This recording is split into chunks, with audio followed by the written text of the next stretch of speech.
महाराज की जय। बोलो श्री स्वामी जी महाराज की जय। नमनी निवास श्री भगवान की जय।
डर उसनो हशर ना किया,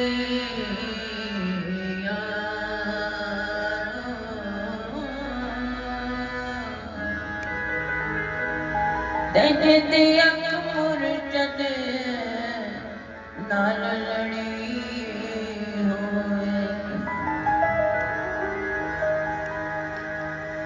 डर उसनो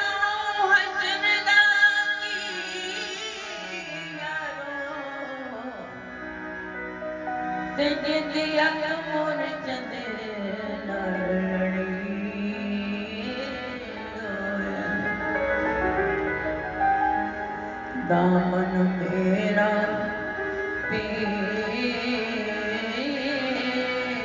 ने, दामन मेरा पीर फकीर दे हथ होवे।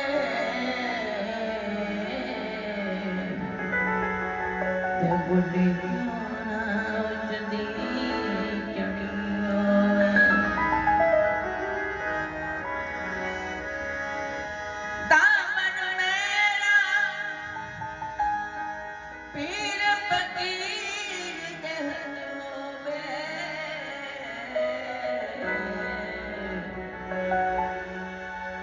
बुढ़ी क्यों ना उसदी चढ़ी होवे।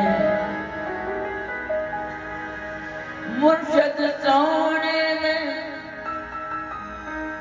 मुर्शद सोने दे कर यकीन होवे। मुर्शद सोने दे कर यकीन होवे। ते बेड़ी डुबदी नहीं पावे अड़ी होवे। बेड़ी डुबदी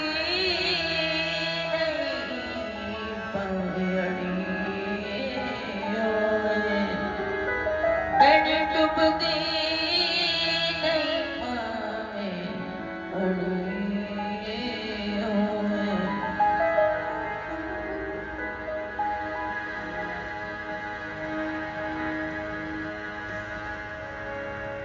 बोलिए श्री गुरु महाराज की।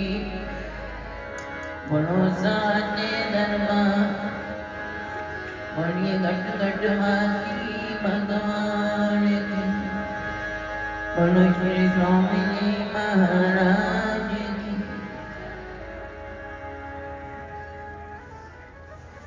तो देखिए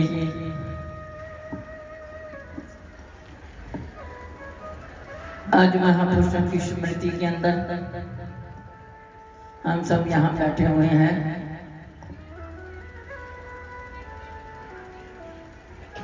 जिन्होंने अपने जीवन को तपाकर साध कर रुतबा को बुलंद किया, तो ये सब सतगुरु की कृपा होती है, सतगुरु की मेहरबानी होती है, सतगुरु का कर्म होता है। जिंदे ते मुर्शद की नजर होवे उदा रुतबा अपने आप ही बुलंद हो जाता।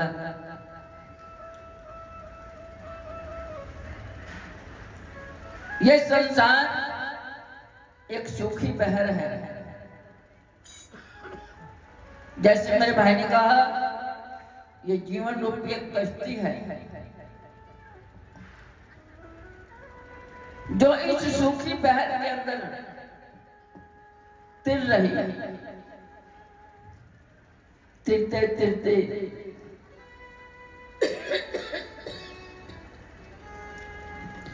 भवन की लपेट में आई हुई है।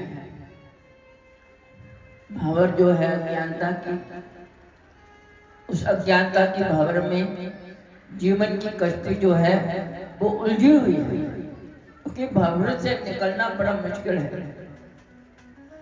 जब जीवन की बागडोर मुर्शिद के हाथ में होती है तो अपने आप इन भंवरों से भी जीव निकल जाता है। ये भंवरें क्या है? विकार की है, जो हमें अंधकार में डुबो लेती हैं, बाहर नहीं निकलने देती, उलझा देती हैं, उसी में डुबा देती हैं। लेकिन अगर हमारी बागडोर उस मुर्शिद के हाथ में है तो कुछ भी नहीं हो सकता। चाहे भंवर में क्या होता है? मौत का भय, मृत्यु का भय होता है। भंवर में जो उलझ जाता है ना, वो पता नहीं भंवर कहाँ ले जाती है, उसको कौन से लोक में ले जाती है, कहाँ जाकर के फेंक देती है। तो जब मुर्शिद के हाथ में डोर होगी तो हम भंवरों के अंदर भी आए हुए हैं, तो मुर्शिद हमें खींच लेगा, हमें कहीं और जाने नहीं देगा। इसलिए कहते हैं सतगुरु का जीवन, सतगुरु के हाथ में हमारा जीवन होना चाहिए, तभी जीवन का आनंद हासिल हो सकता है, तभी हम भंवरों से निकल सकते हैं। भंवरों से आजाद हो गए तो आजाद होने के बाद हो क्या होगा? फिर ऐसा ठहराव जीवन के अंदर आता है, ठहर ठहर सहजे सहजे हमारे जीवन की कश्ती चलती है, जिसमें जीव एक सुकून जो है वो हासिल करता है, आनंद हासिल करता है। और ये आनंद ही हमारे जीवन का लक्ष्य है, जिसको हमने प्राप्त करना है। तो संसार में जिसने अपना जीवन उसके हवाले कर दिया, उसका समर्पण कर दिया, फिर तो किसी बात का खौफ ही नहीं है, चाहे कुछ भी होता रहे। श्वास जो है वो सतगुरु के नाम में हो, स्थूल शरीरता का रुझान जो है वो संसार में है। संसार में निकलने के लिए फकीर लोग नहीं कहते, साधु संत जो होते हैं ये बाहर निकलने के लिए नहीं कहते कि तुम संसार को छोड़ दो। कहने लगे तुम भी तो संसार में ही खड़े हो, क्योंकि हमारा भी इसी संसार के अंदर रुझान चल रहा है, लेकिन ड्यूटी हमारी लगाई गुरुदेव भगवान ने, और तुम्हारी ड्यूटी लगी हुई है संसार के अंदर। इसमें सुख नहीं है, इसमें सुख है। तो तुम्हें उन भंवरों से निकलने की ऐसी सुखद प्रेरणाएं जो हैं वो साधु संत देते हैं कि अगर महापुरुषों की सोबत के अंदर बैठने का सौभाग्य मिलता है तो उन प्रेरणाओं को अपने जीवन के अंदर उतारिए, रखिए और उसके मुताबिक अपने जीवन को चलाइए। लेकिन हमारा काम ये है कि सतगुरु की मेहरबानियां तो है, हर हफ्ते 15 दिन महीने के बाद कहीं ना कहीं बैठना पड़ता है। कहाँ बैठना पड़ता है? महापुरुषों की सोबत में। बार बार हमें बैठने का सौभाग्य मिलता है। तो ये जगह जगह पर उन्होंने अपने खेमे लगाए हैं रहमत के, कि जिसको जो नजदीक पड़ता है वहीं पे बैठ करके अनंत को, उन प्रेरणाओं को अपने हृदय के अंदर धारण करे, धारण करके एकांत में बैठ करके अपनी विचारधारा को साथ में जोड़े, अपनी विचारधारा को साथ जोड़ करके देखें, सोचें, विचार करें कि जिन्होंने अपने जीवन के रुतबे को बुलंद किया, उन्होंने क्या क्या जोखिम उठाए संसार के अंदर।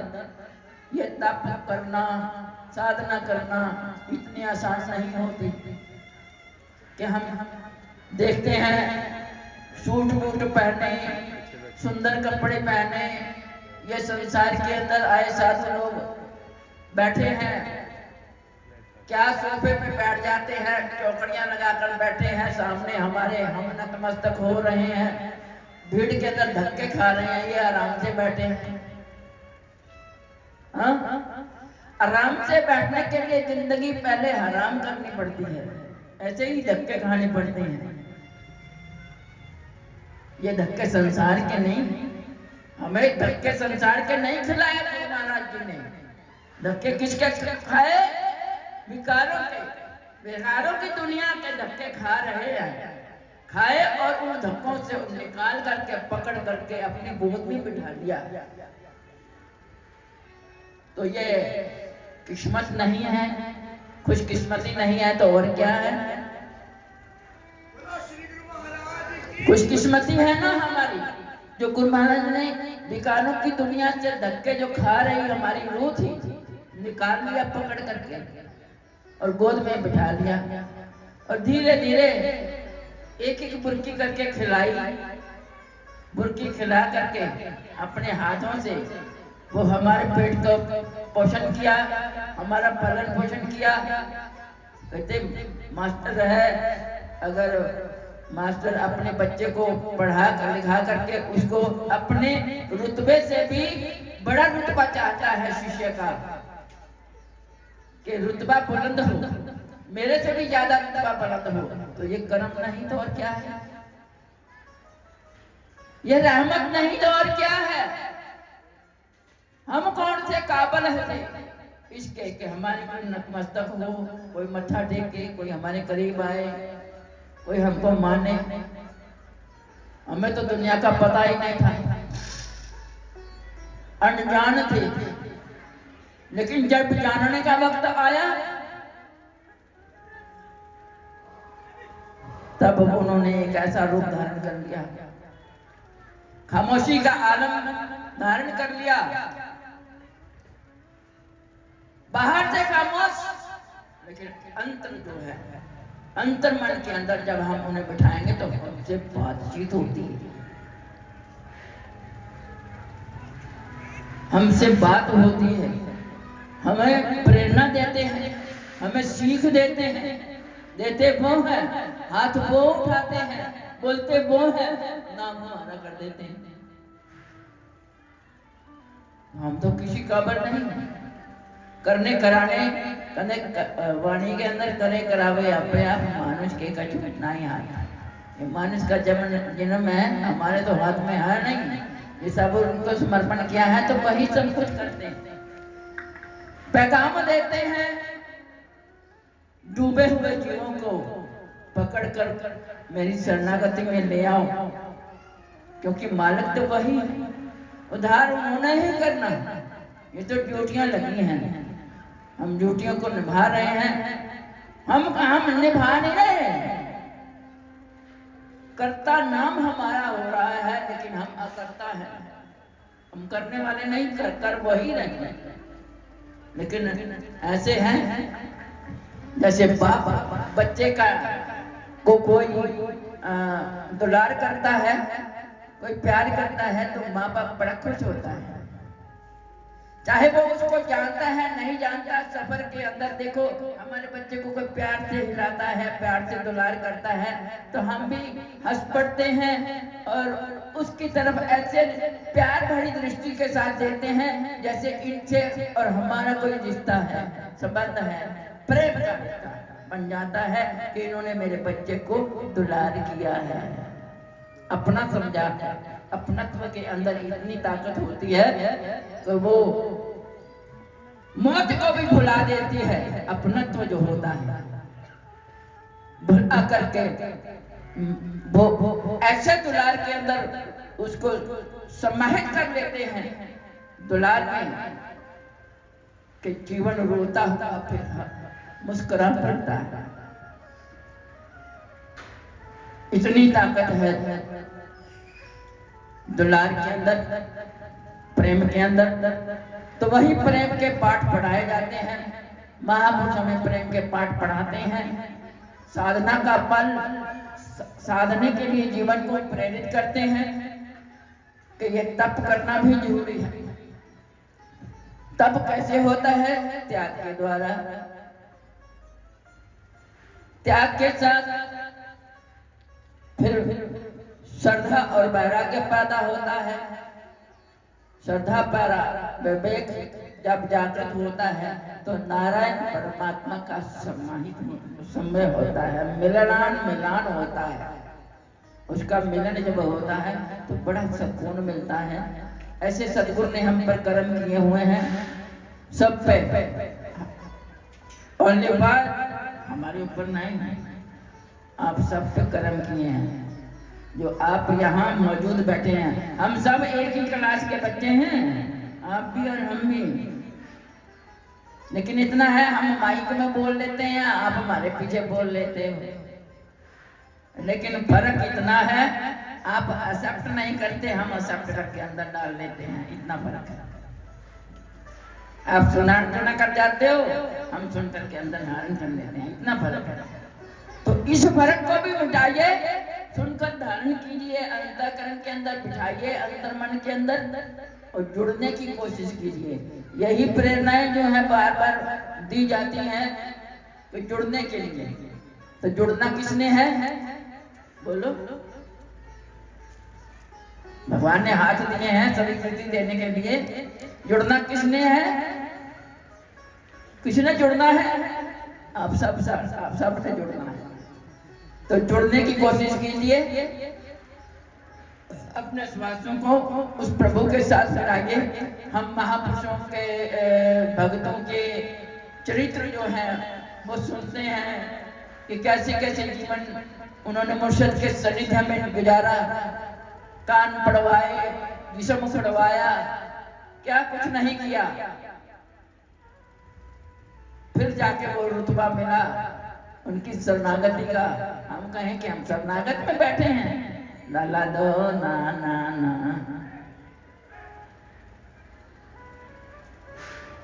हम बैठे नहीं, हम सिर्फ सुनते हैं, लेकिन आदत के अनुसार हमारे मन के अंदर बातें जाती नहीं। कान से सुनते हैं, कान से निकल जाती हैं, हम फिर झमेलों में भंवरों में फंस जाते हैं। तो मत भंवरों में जाइएगा, अपनी बागडोर को सदगुरु के चरणों में परिपक्व बनाए रखिएगा।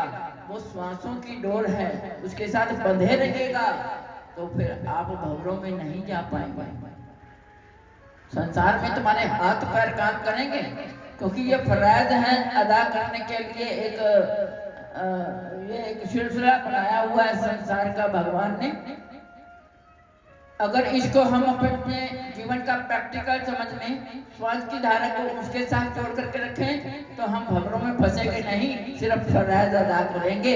जब बच्चे बड़े हो गए, अपने अपने घर को संभालें, और हमारा काम है भगवान का भजन करना, भगवान के साथ जुड़ना। क्योंकि बीच बीच में उथल पुथल हो जाती है, टूट जाती है धारा, कभी जोड़ने की कोशिश करते हैं फिर टूट जाती है। ये माया है संसार की, जो अधेड़ पुण्य के अंदर हमें फंसा देती है। लेकिन महापुरुष हमें फिर जोड़ने के लिए एक नई चार्जिंग देते हैं, नई प्रेरणा देते हैं। उस चार्जिंग को उसके साथ जुड़े रहिए। एक बीच में ऐप होती है चार्जिंग को बढ़ाने के लिए, वो ऐप है हमारे सदगुरु अंतर्मन के अंदर बैठे हुए हैं, वो हमारी चार्जिंग को बढ़ा देंगे अगर हम जोड़ कर रखेंगे। नहीं तो चार्जिंग तुम्हारी ऊट पटांग ऐप जो है वो खसूट करके ले जाएंगी। ऐप में ही विकार की ऐप पे जो होती है ना, एक खसूट करके ले जाएंगे। तो मुर्शद की ऐप के साथ जुड़े रहिएगा, उसको ऑन करके रखें तो तुम्हारी चार्जिंग जो है वो कभी खत्म नहीं होगी, आप जुड़े रहेंगे परमात्मा के नाम के साथ। इसलिए हम बातें नहीं सुने, ये बातें नहीं हैं, ये हमारे जीवन की प्रेरणाएं हैं, जीवन की हिदायतें हैं जो हम सुन रहे हैं। इसको जीवन के अंदर उतारना है और अपने जीवन को उन्हीं भक्तों के तरह ही निखारना है। कर्म हमने करना है निखारने का, और श्रेय हमको सतगुरु देंगे।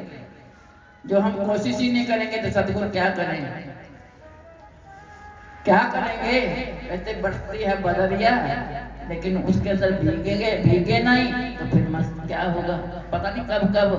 कभी कभी बरसती हैं, कभी कभी ऐसे मिलते हैं तो हम भीगते नहीं। भीगिए और अंतर्मन के अंदर छुपा करके रखिए, उससे अपनी चार्जिंग बनाए रखिए और सतगुरु की रहमत को प्राप्त करके अपना जीवन सफल बनाइए। यही हमारा जीवन है।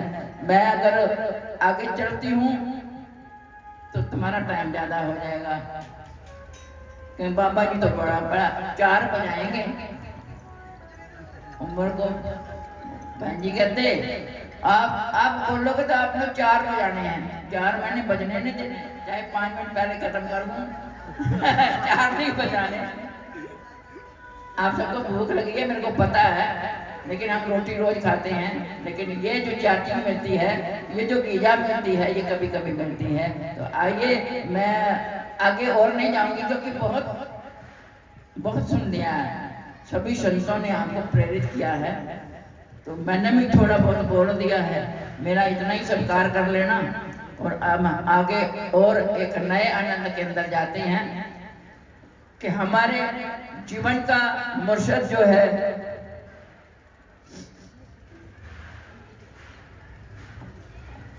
उसकी रहमत को पाना है हमने, और वो सदैव पाने के लिए एक इबारत है।